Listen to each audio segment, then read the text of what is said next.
Hello, everybody. My name is Kashi, and welcome back to another episode of Phoenix Wright Ace Attorney Trilogy. And to all of our new watchers, why the hell are you here? Go click on the first episode, you weirdo. Anywho, okay, so last time we started poking and prodding at Dad. He promptly collapsed, and Larry, sweet, lovable, one brain cell Larry, decided that he was going to speak up and say that he also heard a gunshot. However, he heard it at 11:50. We know this because there is the picture labeled 11:50, even though there's no one seen on the lake. When Von Karma tried calling bullshit, we turned around and said bullshit right back because Lotta's camera is set to go off at a loud noise. So the question is, why did it go off? So last time I said I was going to call it there and I was going to do some thinking in between episodes, which I did not. I have absolutely no idea how I'm going to get out of this. But by God, we are going to bullshit this until we make it. Wait a second. Gunshots separated by 25 minutes. What's wrong, Nick? I have it. Huh? Remember the case with the Steel Samurai? Huh? Yeah, of course I remember. The murderer in this case had the same idea as the murderer in that case. What do you mean? Maya! Yes? If we don't figure this out now, we'll never overturn Edgeworth's guilty verdict. I've got a hunch, and I'm gonna run with it. Well, thank God one of us knows what the fuck is going on. Right. I mean, is this safe? Probably not. Safe? We've already gotten a guilty verdict, sweetie. We have nothing to lose. You just watch Daddy and let me know if I say anything that sounds fishy, okay?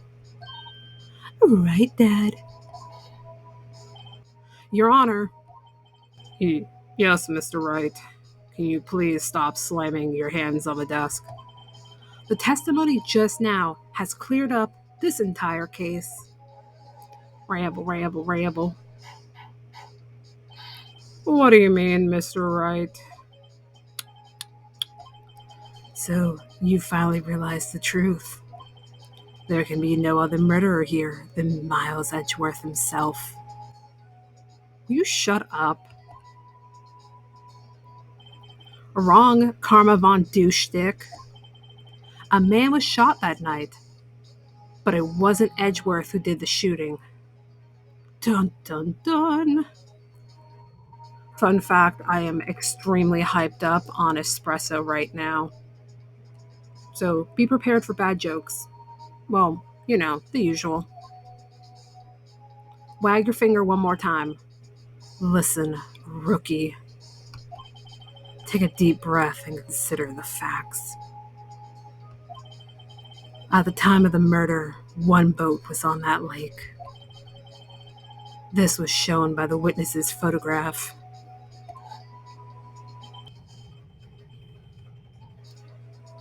The defendant, Edgeworth, and the victim, Robert Hammond, were on that boat.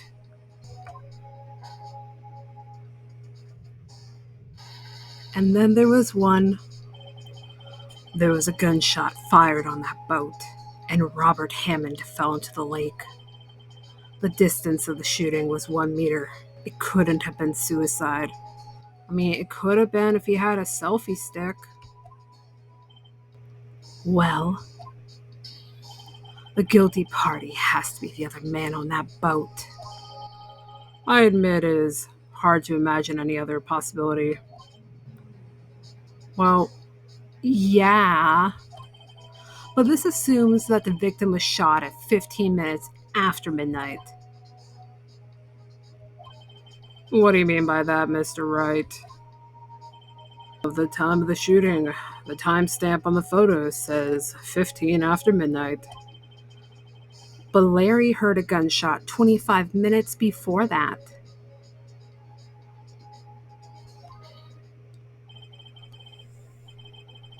Robert Hammond was killed then, 25 minutes before the shot on the lake.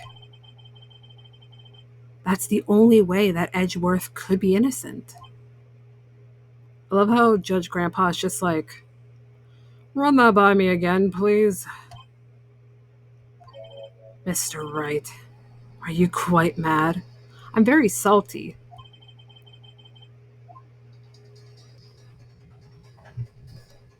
I'm so glad this thing doesn't autosave. Alright.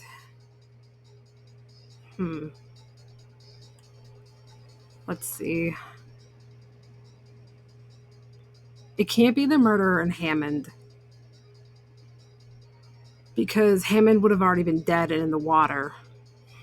But if it was Edgeworth and Hammond, the question is, I don't know. Okay, if we're gonna use all of our brain cells. So if Hammond was killed 25 minutes before, it is possible that he wasn't quite dead yet. He could have died from blood loss, mayhaps. The gun could have fired once because he was trying to kill himself. He did collapse, and Edgeworth couldn't believe it. I don't know, guys. I'm grasping at straws. It couldn't have been the murder in Hammond, so I'm going to say no to that. It couldn't have been Edgeworth and the murderer, because wouldn't the murderer then try going after Edgeworth? And wouldn't Edgeworth have had to jump out of the boat? But it couldn't have been. Maybe. I'm going to take the biggest leap of faith. Of course it was Edgeworth and the murderer. Maybe. After the murderer killed Robert Hammond at 11:50, he assumed the guise of Mr. Hammond and met Edgeworth. Maybe? What?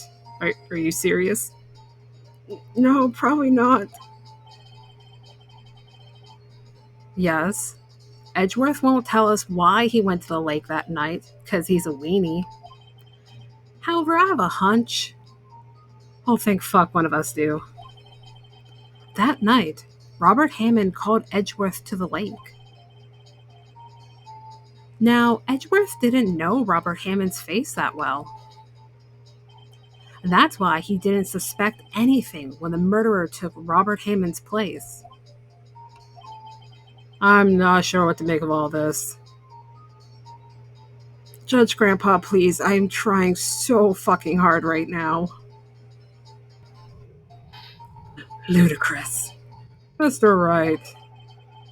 Tell us the name of the murderer then. You see.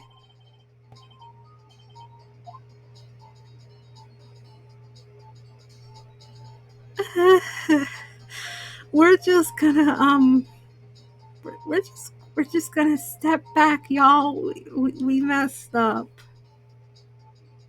You know what? No, fuck it. I want to say, no, I'm not gonna say I don't know. Okay, if we say Edgeworth and Hammond, we're fucked. If we say the murderer and Hammond, we're fucked. Well, no, because it would have had to been murderer and Hammond because of the hand? I don't know, guys. I'm trying so hard. It was the murderer and Robert Hammond. What are you saying? That contradicts what you just told the court. I know.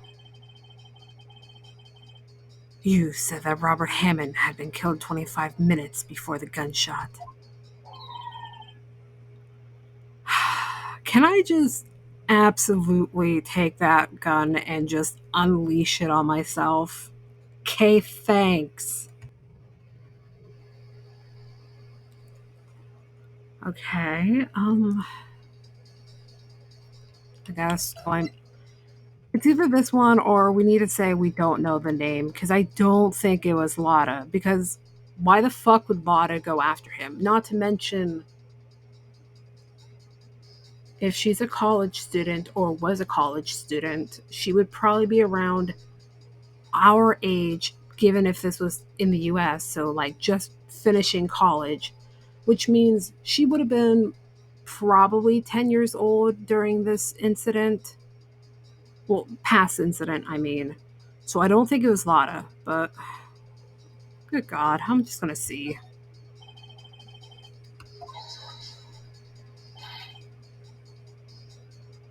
Yeah, a lot of people think I'm mad. Yeah, yeah, yeah, uh huh. Wait, give me a second because if this is actually the ending that we need, I'm gonna go back and read all this.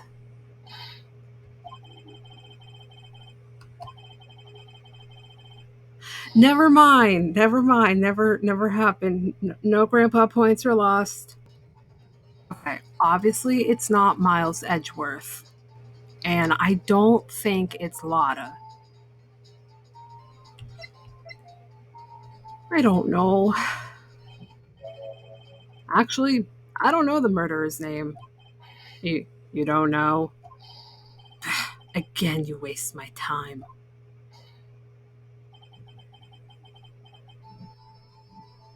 I don't know because he never told us. The murderer is the caretaker of the boat shop, that old man. No, not Dad. At 11:50, he was the one who killed Robert Hammond. The caretaker of the boat shop? Oh, where did he do this? There weren't any boats on the lake then. Why would he have to go all the way out on the lake just to shoot someone? You're speaking the truth. May I suggest that the real scene of this crime was not on a boat? What? Well then, where did the murder take place? Show the judge where the murder really took place. All right. It wasn't over here. We can rule this out. It wasn't over here. The only thing I could think of was in the woods.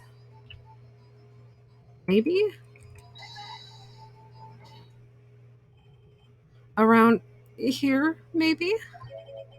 Maybe, Mr. Wright. And does this maybe include the reason why the killer would choose that spot? Yes. Well, maybe because there is no good reason. The murderer thought we'd never expect it. Maybe you should try again.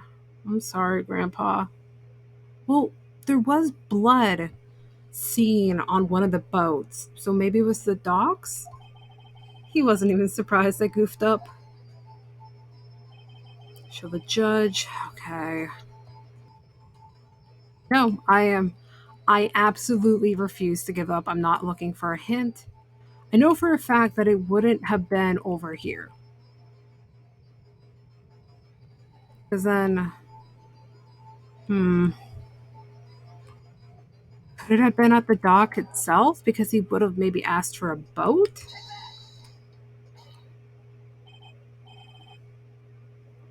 Here, of course, the boat shop where he lives. That way he could meet with the victim without anyone seeing. Do you have proof that the boat shop was the scene of the crime? Recall Larry's testimony, if you will. He's dicking around in a boat. That night, he was out on the lake in a boat, searching for something. He finds it and returns the boat. Then, just as he's starting to head for home, he hears a gunshot. He heard a gunshot, Your Honor, even though he was wearing headphones at the time. In other words, the gunshot was very, very close by. And where would that be if he had just returned a boat? Huh, Karma von Duschdick? The boat shop. Mr. Wright, what happened that night on Gourd Lake? Please tell the court from the beginning. Yes, Your Honor. Nick, are you sure about this? Not really. But I think if I start at the very beginning, I can bullshit my way to the end. And I take it slow, I might just be able to figure this out. That night, the caretaker of the boat shop called Robert Hammond to his shop.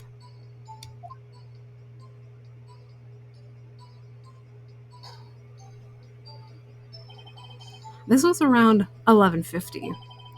That was when the gunshot that Larry heard was fired. After that, the caretaker put on Robert Hammond's coat. He became Robert Hammond. Then he got in the boat with Edgeworth and went out into the middle of the lake. Then who fired the pistol on the boat, Mr. Wright? The boat shop caretaker. Of course, it was the murderer who shot the pistol. He shot twice, both missed Edgeworth on purpose. But Dad, why? Wait a minute. Yes? Why would he shoot twice if he didn't mean to hit anyone? Details. Details. Know this, Mr. Wright. The moment you run out of explanations is the moment you lose. Tell us why the murderer had to fire twice. I believe he shot twice to create a witness, Your Honor. Create a witness? The murderer lifts his pistol and fires one shot. I'm gonna say to create a witness. That ensures that anyone who heard the shot would look at the lake.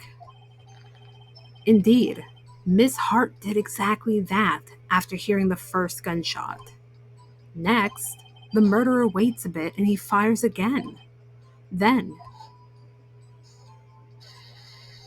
he went for a dip. The murderer jumps from the boat himself, leaving the pistol in the boat behind him. I see. To someone looking from the edge of the lake, it would appear that one of the men on the boat had shot the other. The murderer didn't know about the automatic camera, of course. That's why he shot twice, to draw attention to the boat. Once you realize that, everything else falls into place. I hope. The boat shop caretaker swam back to his shop. Then he put Mr. Hammond's wet coat back on the body and threw the body into the lake. This is what happened, Your Honor. These are the events that transpired that night on Gourd Lake. Suck on that, Karma. Bailiff, bring out the witness from before. The boat shop caretaker, quickly.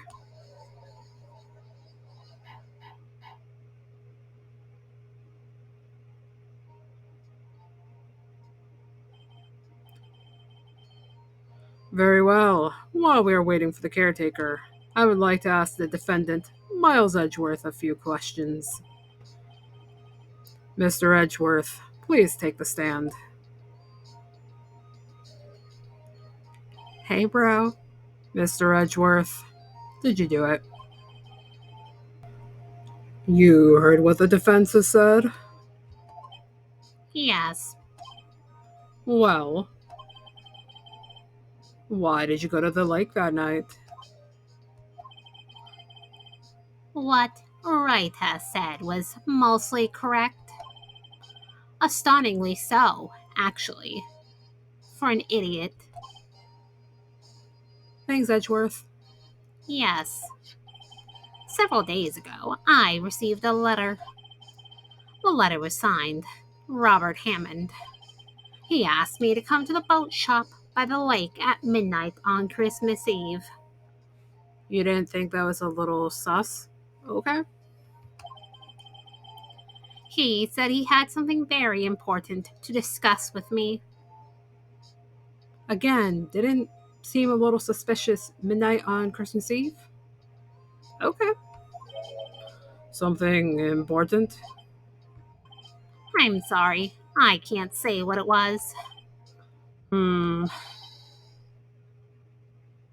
Your Honor, sir. Bailiff, we are conducting a trial here. I ask that you remain quiet. The witness has disappeared. He isn't at the boat shop either. What? God fucking damn it. What should I do? Find him quickly. We cannot allow him to get away. Rabble, rabble, rabble.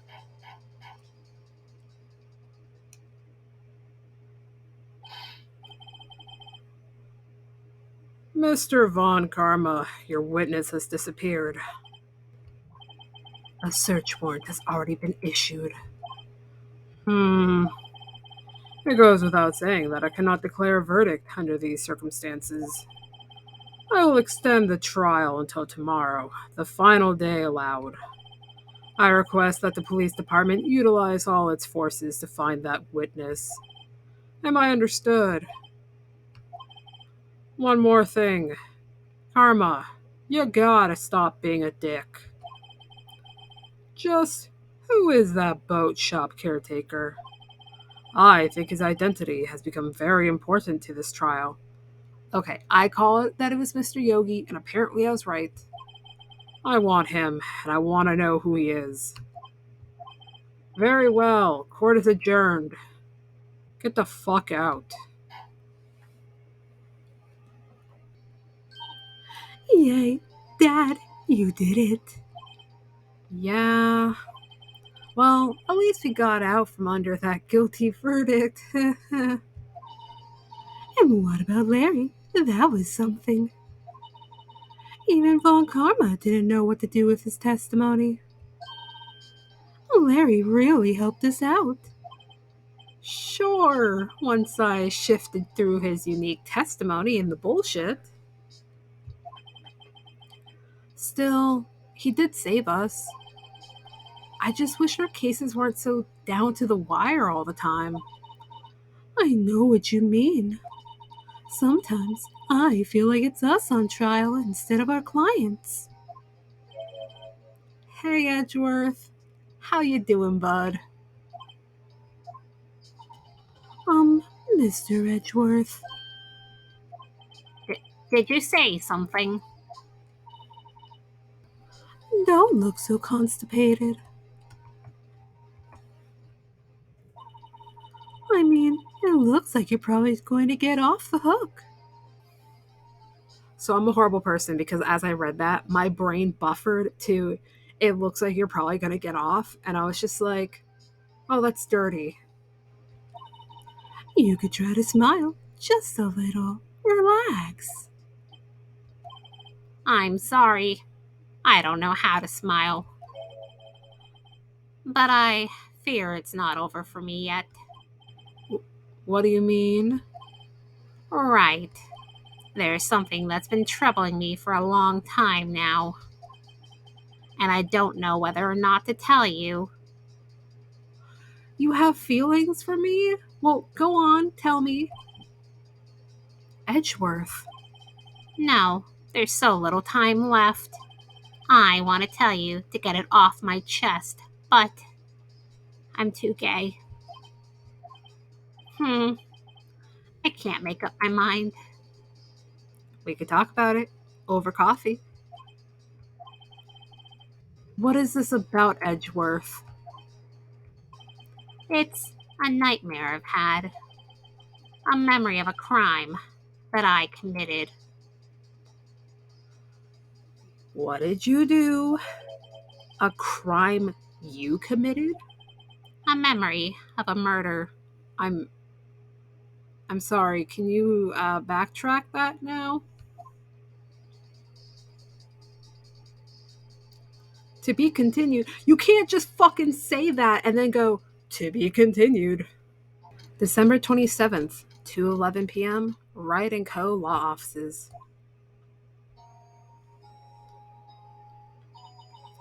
What was Mr. Edgeworth talking about?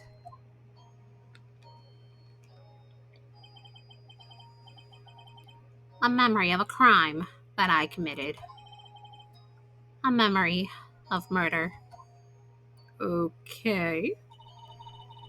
Do you really think Mr. Edgeworth killed? I don't believe it. Not Edgeworth. Some painful memory has been troubling him recently.